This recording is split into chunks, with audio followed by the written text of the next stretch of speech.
Hey guys, hope you are having a good week. Heard some good news for Yuba Sutter. Some businesses have started to open up, so we're hopeful that maybe eventually we'll be able to get the church going here soon. I'm hopeful that we get to have youth group again because I miss having youth group. So hopefully we hear some more news on that. School seeing a lot of businesses have opened here in Yuba and Sutter, so that's been great.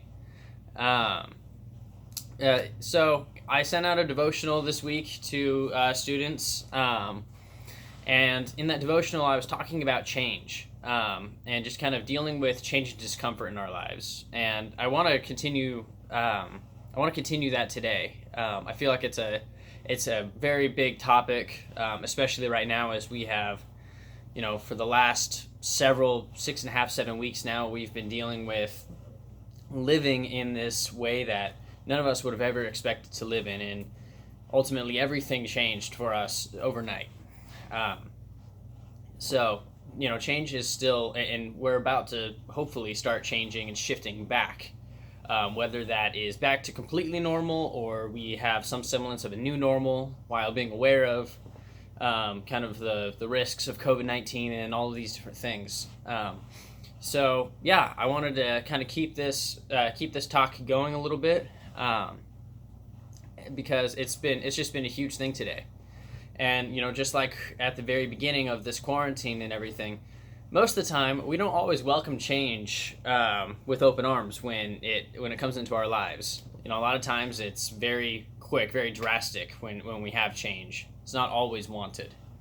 As humans, we like our routines, we like our ways, and our brains and our bodies, get used to routines, and in our head, we hardwire, how our thought processes. It's almost like a highway in your brain of we think this certain way for so long, we do things the same way for so long that our entire bodies and our systems just get completely used to that. So when change happens, it's a full blown adjustment, other than just our external lives and everything that we have going on around us, but also just physically for our bodies. Like our bodies don't take adjustment lightly. If you've ever gone up to the mountains after living in a much lower elevation, I grew up in the mountains, and I grew up at about 4,000, 5,000 feet elevation my entire life, up until I was 18, 19. So adjusting and coming down to like Sacramento to come visit family, it was like, oh man, like the air is completely different here. It's really smoggy, but and there's more oxygen, whereas higher up there's a little bit less oxygen. And that elevation completely changes, and it shifts, and it's like it's way hotter down here than it is up there, things like that. And now when I go home and visit, I have the opposite effect, living not at that high elevation for so long. When I go up and I go hiking, I'm like gasping for air. I'm like, oh my gosh, I am dying right now. And that's one aspect, and we'll talk. I'll talk a little bit more about that in a minute. But like, for example, during the normal school year, we have a routine Monday through Friday. You get up at the same time so you can get to school on time. You're in school till 3 o'clock. So maybe you have some extracurricular activities afterwards, and then you go home. And Monday through Friday, that is the same. That is the same thing. Whereas now, doing homework, doing schoolwork and stuff online and at home, I know not everybody has to be doing school 8 to 3 anymore. A lot of people are just doing like homework, are able to just do their homework packets and whatnot, and just burn through that, and then the day's theirs. So, and I know some of you, and I know myself included, kind of with all of this going on, my sleep schedule is absolute garbage compared to a normal routine. Um, I don't normally, like, I'm sure normal sleep schedules are completely out the window right now with everything going on, and being at home so much. It's very easy to get into a completely different routine once the schoolwork's done. You can just be up as late as you want, get up late, do your homework, and so forth. Um, and I'd put money that most of you have a pretty gnarly sleep schedule nowadays. A couple years ago, I had a summer job or two that when I wasn't in school, those required me to wake up way earlier than I would have, like for any class. Um, and I found out early on, I need to have my sleep. I need to have, 6 to 8 hours if I'm going to actually function. But I had to be up at 4 or 5 in the morning for one of those jobs, and a little bit later for another one of those jobs, a few different summers. And I realized really fast, oh man, I need to get some sleep. So I had to force myself to go to bed early, even though I had people like my friends and my family would stay up a little later. I had to knock out early, in order to get, be productive and get rest and get the rest that I needed.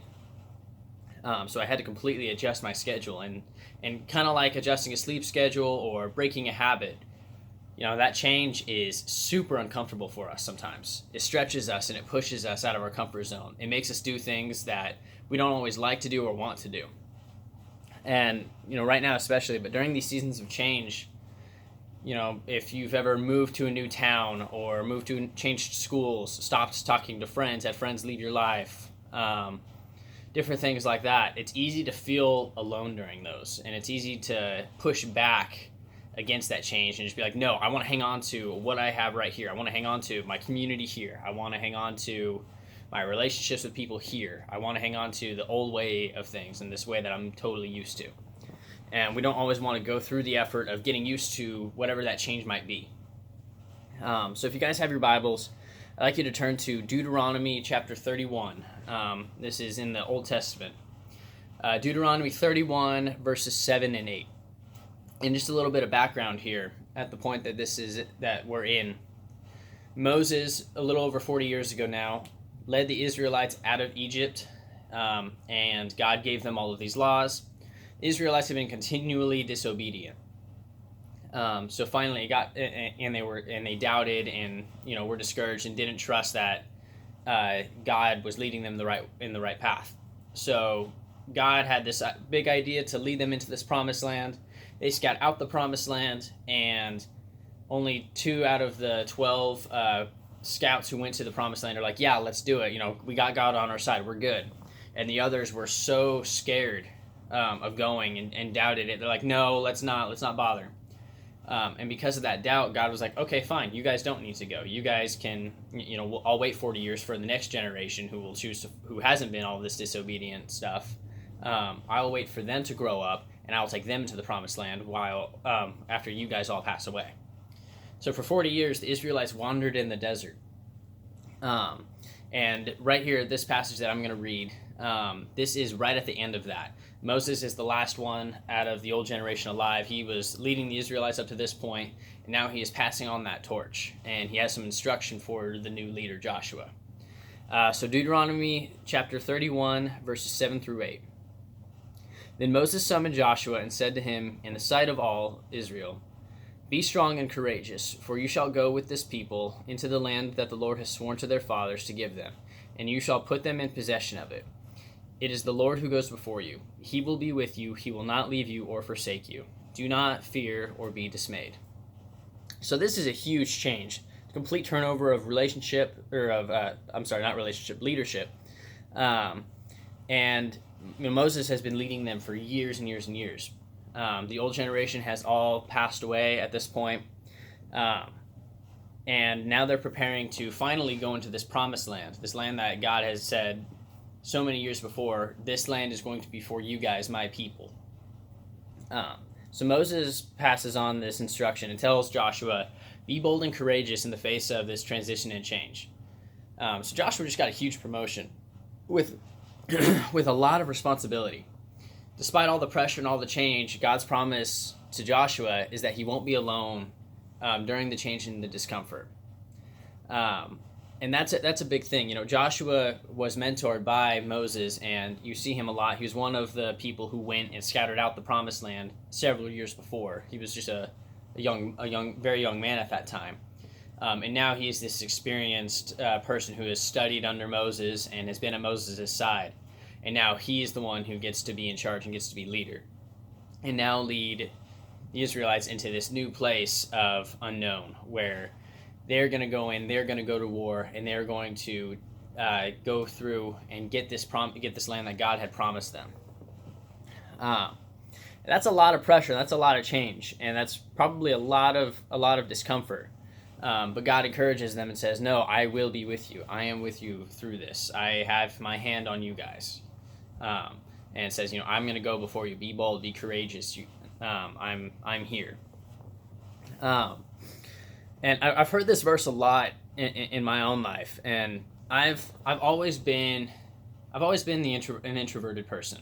I'm not always the most vocal in front of others. In college, I hated class presentations, but knew that if I was going to be a youth pastor, I need to get more comfortable in front of people. So during my time at Jessup, I ended up taking 2 classes that specifically were on just getting me up in front of people and talking, but also how to preach and how to study scripture and then preach it on it. And in each one of those classes, I had to present 3 or 4 different times in front of my class. And in my last year of college, I started interviewing and visiting churches. Or I visited one church, the church that I eventually came to work at before coming to Crossroads Church. And this particular weekend that I went down there, we had been talking about it all ahead of time. The youth leaders were there. The current senior pastor was there. And then I was there with the youth group. And we had about an hour and a half or so of time that I got to spend with my future youth group and with the youth leaders and the senior pastor. So, like any Sunday school or youth group, we played some games to start. So we played a couple of games, and then the plan lasted about half an hour or so. And then the plan was that I would teach a short message afterwards. And right now, and at this point, I'm still in the middle of one of my teaching classes, and still was not the most confident at the time. Well, my short message was very short. It was, in fact, all of 12 minutes, if that. I was super nervous and uncomfortable that I had talked a mile a minute and had burned through everything that I had in under 15 minutes. And I felt horrible, and I was super embarrassed and nervous about that.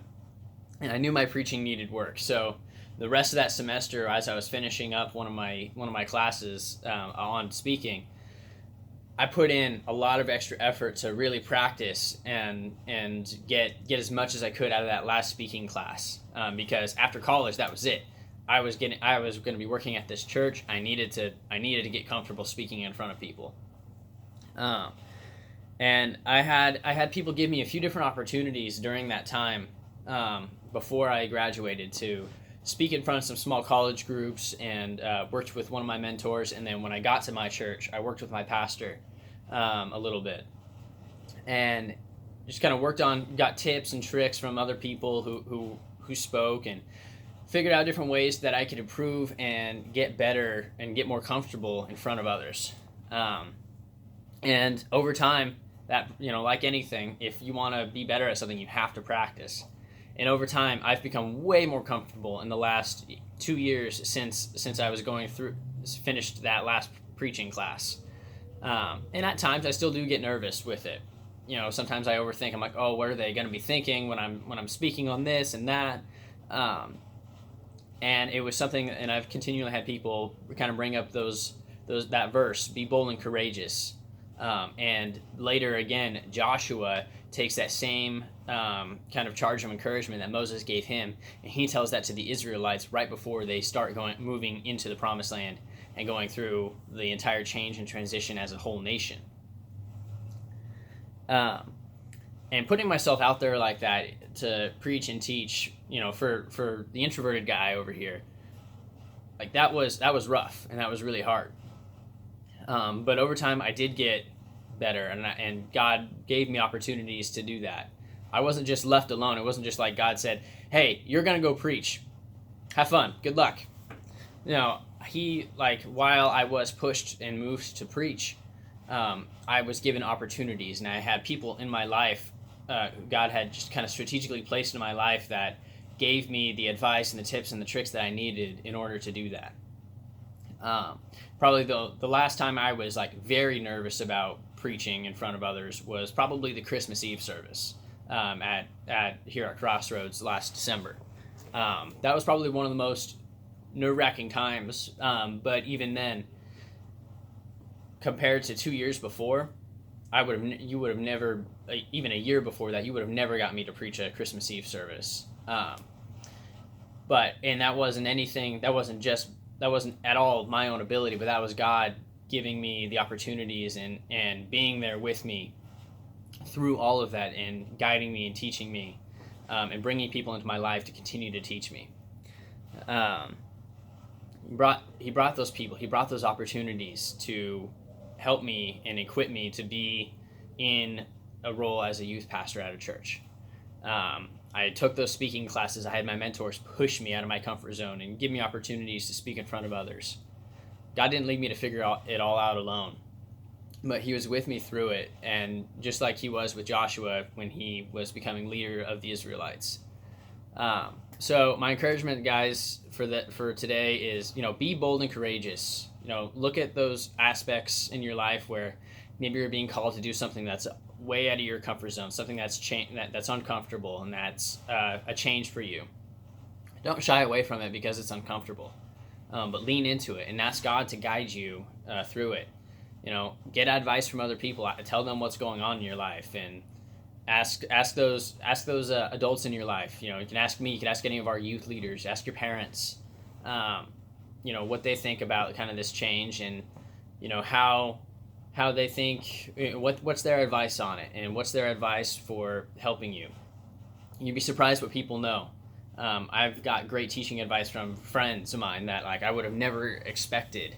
I would have never expected them to, looking at them teach and preach, I would have never in my entire life expected them to, feel the nervousness that I do sometimes, and get that and have to deal with that. But to my surprise, some of my friends do, and they gave me tips and tricks as to how they prepare and how they get themselves ready to go, and that goes a long way. And just know God is with you through all of that. God guides us through that, and like Joshua, he guides us through when we're going through change like that, and he equips us, and he doesn't just leave us to just, hey, I'm calling you to do this, good luck. No, he guides us into that, and he brings us opportunities and people in our lives. It does take some work on our part. It takes practice. I didn't just one day just be like, all right, yeah, let's go. I'm gonna just preach. I'm just gonna go out to this random youth group and just start speaking. No, it wasn't like that at all. It has taken years to get to the point that I am at now, to where I can semi-confidently preach to you guys at youth group and at church on Sunday. God won't leave you to do that, and he will guide you and lead you through whatever it is that he's calling you to do, that is pushing you into a season of change and pushing you into pushing you out of your comfort zone. If he's leading you through that and through a direction of change or discomfort, he'll guide you through that. So yeah, I hope you guys have a good rest of your week. I hope to see you soon. Later.